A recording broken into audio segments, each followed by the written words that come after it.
আসসালামু আলাইকুম everyone, welcome back to my channel ours time. আশা করি আপনারা সবাই ভালো আছেন। আলহামদুলিল্লাহ আমিও ভালো আছি।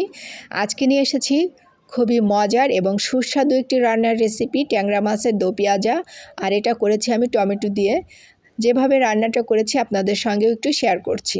প্রথমে আমি মাছগুলো কেটে ধুয়ে পরিষ্কার করে নিয়েছি, আর এর ভিতরে সামান্য লবণ, হলুদ এবং মরিচ দিয়ে আমি 10 মিনিটের জন্য মাখিয়ে রেখেছিলাম।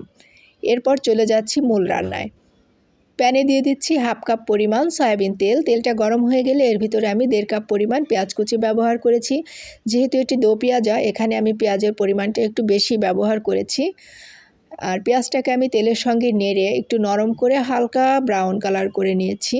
আর এখন এর ভিতরে অ্যাড করে দিচ্ছি 2 টেবিল চামচ পরিমাণ আদা রসুন পেস্ট, 1 চা চামচ দিয়ে দিচ্ছি লবণ, 1 চা চামচ দিয়ে দিচ্ছি শুকনো মরিচের গুঁড়া, হাফ চা চামচ দিয়েছি হলুদের গুঁড়া, হাফ চা চামচ দিয়ে দিচ্ছি ধনিয়ার গুঁড়া, আর 1 চা চামচ পরিমাণ ব্যবহার করেছি ভাজা জিরার গুঁড়া। সামান্য একটু পানি দিয়ে এটাকে আমি নেড়ে সব কিছু একসঙ্গে মিশিয়ে নিচ্ছি। আর এটা মেশানো হয়ে গেলে কিছুক্ষণের জন্য ঢাকনা দিয়ে ঢেকে আমি এটাকে কষিয়ে নেব।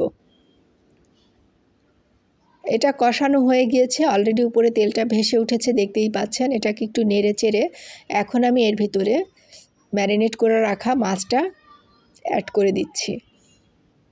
আর মাছটা দিয়ে আমি হালকা হাতে একটু নেড়ে সব কিছু সমানভাবে প্যানের ভিতরে বিছিয়ে দিচ্ছি, যেন মাছটা ভেঙে না যায় আর সুন্দরভাবে মাছের ভিতরে মশলাটা প্রবেশ করতে পারে। এখন আমি সামান্য একটু পানি, এখানে হাফ কাপ পরিমাণ পানি ব্যবহার করেছি।